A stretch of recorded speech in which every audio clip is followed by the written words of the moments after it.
Hi friends, welcome back to my channel. After a long time നമ്മുടെ സൂര്യ ഒരു big budget movie ആയിട്ട് വന്നിരിക്കുന്നു. കങ്കുവ ഒരു തമിഴ് മൂവിയാണ്, ഒരു എപ്പിക്, ഒരു ഹിസ്റ്ററി, ഒരു ഫാൻറ്റസി മൂവിയാണ് കങ്കുവ. നമ്മുടെ ശിവ തിരക്കഥി സംവിധാനം ചെയ്ത മൂവി. ഇന്ന് മൂവിയുടെ വിശേഷമാണ്. ഞാൻ ആൻ്റണി വർഗീസ്. എൻ്റെ ചാനൽ ഇതുപോലെയുള്ള മൂവി റിലേറ്റഡ് വീഡിയോസും ടെക് ട്രാവലിൻ്റെ വീഡിയോസൊക്കെ അപ്ലോഡ് ചെയ്യാറുണ്ട്. നിങ്ങൾ എൻ്റെ ചാനൽ ആദ്യമായിട്ടാണ് കാണുന്നത്, സബ്സ്ക്രൈബ് ചെയ്യാൻ മറക്കരുത്. So let's start.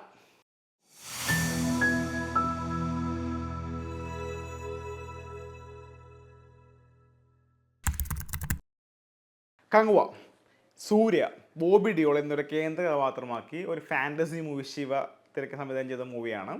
ഒരുപാട് പ്രതീക്ഷകളുണ്ടായിരുന്നു, കാരണം സൂര്യയുടെ 1-2 വർഷത്തിന് ശേഷമുള്ളൊരു നല്ലൊരു മൂവി, പിന്നെ നല്ലൊരു കോംബോ. ട്രെയിലർ ഇറങ്ങിയപ്പോൾ തൊട്ട് തന്നെ ഒരുപാട് എക്സ്പെക്റ്റേഷൻസ്, സൂര്യയുടെ ഇൻ്റർവ്യൂസ് ഒക്കെ ആണെങ്കിൽ ഒരുപാട് എക്സ്പെക്റ്റേഷൻസ് തരുന്നൊരു മൂവി, ഒരു പാൻ ഇന്ത്യ മൂവി ആയിട്ട് റിലീസ് ചെയ്ത മൂവി. ഞാൻ തമിഴ് വേർഷനാണ് കണ്ടത്, വനിതയിലാണ് കണ്ടത്.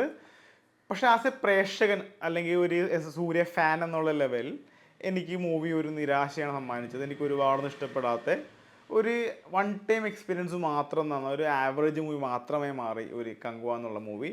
എനിക്ക് അത്ര ഇഷ്ടപ്പെട്ടില്ല പേഴ്സണലി. ഒരുപാട് നടിമാരുണ്ട്, ലൈക്ക് നമ്മുടെ ബോബി ഡിയോളും സൂര്യ മെയിൻ ക്യാരക്ടേഴ്സ് വരുന്നു. അതുകൂടാതെ ദിശ പട്ടാണി, യോഗി ബാബു, റെഡിൻ കിങ്സ്ലി, നടരാജ് സുബ്രഹ്മണ്യൻ, കോയ സരള, കുറേ പേരുണ്ട്. ഇതൊരു 1070 വേഴ്സസ് 2024 ആ ഒരു കാറ്റഗറി പെടുന്ന രണ്ട് കാലഘട്ടം കാണിക്കുന്ന മൂവിയാണ്. 1070 ഈസ് ഓക്കെ. അത്യാവശ്യം കഥ ശോകമാണ്. പിന്നെ ഏറ്റവും നെഗറ്റീവ് ഇമ്പാക്റ്റ് സ്റ്റോറിയാണ്. സ്റ്റോറി ഒട്ടും ഇമ്പാക്റ്റ് ഉണ്ടാക്കുന്നില്ല.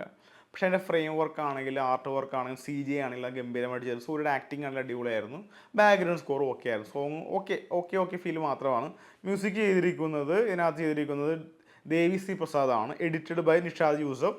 സിനിമാറ്റോഗ്രാഫി വെട്രി പളനിസ്വാമി. സിനിമാറ്റോഗ്രാഫിക്ക് അടിപൊളിയായിരുന്നു. ഇതിൻ്റെ മെയിൻ വില്ലിൻ്റെ സ്ക്രിപ്റ്റാണ്.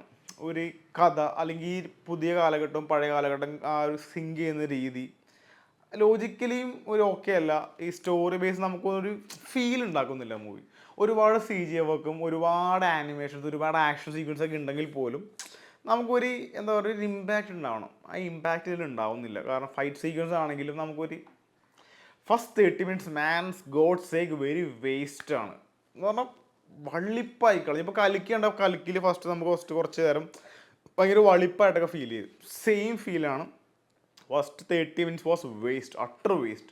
കുറച്ച് സീരിയസ് ആയിട്ട് കാണിച്ച പടം അടിപൊളിയായി തന്നെ. ഒരു ആവശ്യമില്ലാണ്ട് യോഗി ബാബുവിനെ കിങ്സിലേക്ക് എടുത്തിട്ട് കോമഡി കാണിച്ച് ഒരു രസമില്ലാണ്ട് നശിപ്പിച്ച് ഫസ്റ്റ് തന്നെ നമുക്ക് ആ ഒരു ഇമ്പ്രഷൻ ആകും. പിന്നെ 1070 പോകുമ്പോഴാണ് കുറച്ചും കൂടി നമുക്കൊരു ഇമ്പാക്റ്റ് ഉണ്ടാവുന്ന മൂവിയിൽ.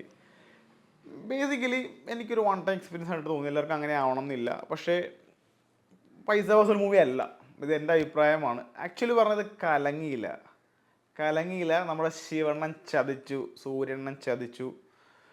ഈ ഓവർ എക്സ്പെക്റ്റേഷൻസ് ആണ് പ്രോബ്ലം. ഒരിക്കലും ഇങ്ങനെ പ്രൊമോട്ട് ചെയ്യരുത് ഇങ്ങനത്തെ പടത്തിലേക്ക്. ഇനി സെക്കൻഡ് പാർട്ട് വരുന്നുണ്ട്, അത് നമുക്ക് ട്രെയിലറിൽ തന്നെ കാണാൻ പറയാം. അവസാനം ആരെ കാണിക്കുമ്പോൾ തന്നെ മനസ്സിലാവും സെക്കൻഡ് പാർട്ടൊക്കെ എന്താവുന്നു. അല്ലെങ്കിൽ നമുക്ക് ആ സെക്കൻഡ് പാർട്ട് കാണാനായിട്ട് ഇപ്പോൾ ഒരു KGF ഒക്കെ ഇറങ്ങിയ പോലെ, അല്ലെങ്കിൽ ഒരു ബാഹുബലി ഇറങ്ങിയ പോലെ നമുക്കൊരു കാത്തിരിക്കാൻ താല്പര്യം. കൈദി പോലും നമുക്ക് സെക്കൻഡ് ഒരു എക്സ്പെക്റ്റേഷൻ വെയിറ്റ് ചെയ്യാൻ തോന്നുന്നുണ്ട്. പക്ഷെ ഇതിൽ അങ്ങനെ ഒന്നുമില്ലാണ്ട് ഓവർ ആക്ഷൻസും മീൻസ് ഈ പുതിയ തലമുറ, പഴയ തലമുറ ഓക്കെ, 1070 ഓക്കെയാണ്. 2024 സ്റ്റോറി ഒട്ടും കണക്റ്റ് ആവാണ്ട് ഒരു ലോജിക്കും ഇല്ലാണ്ട് എന്തൊക്കെയോ കാണിച്ചു കൂട്ടി ടോട്ടലി ബിലോ ആവറേജ്, അല്ലെങ്കിൽ ഒരു average one time watch experience. ആ സൂര്യ ഫാനാണ് ഒരു പ്രാവശ്യം കാണാനുള്ള മൂവി മാത്രമായി മാറി നമ്മുടെ കങ്കുവ. ഇതെൻ്റെ അഭിപ്രായമാണ്. നിങ്ങളുടെ അഭിപ്രായം അങ്ങനെ ആവണമെന്നില്ല. നിങ്ങൾ ഈ മൂവി കണ്ടവരാണെങ്കിൽ നിങ്ങളുടെ അഭിപ്രായം കമൻസ് ആയിട്ട് രേഖപ്പെടുത്തുക. അടുത്തൊരു വീഡിയോ വരുന്നവരെ ബൈ.